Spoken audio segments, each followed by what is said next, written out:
बिस्मिल्लाहिर्रहमानिर्रहीम। अस्सलाम वालेकुम व्यूअर्स, उम्मीद करता हूँ आप सब दोस्त खैरियत से होंगे। आप देख रहे हैं मेरा चैनल स्नेह एग्रीकल्चर व्लॉग।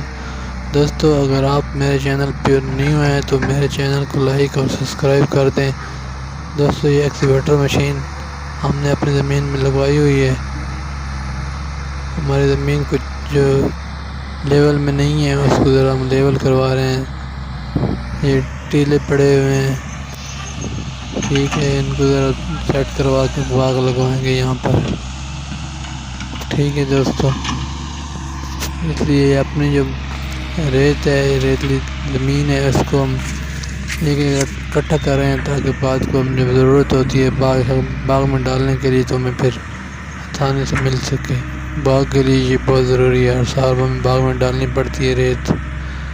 ओके दोस्तों, इसलिए मेहरबानी करो अपने अपने जो जिधर भी रेतली ज़मीनें हैं उनको इकट्ठा करके एक साइड पे रखवा दें ताकि बाद में जो बगात वगैरह लगानी है तो उसमें काम आ सके।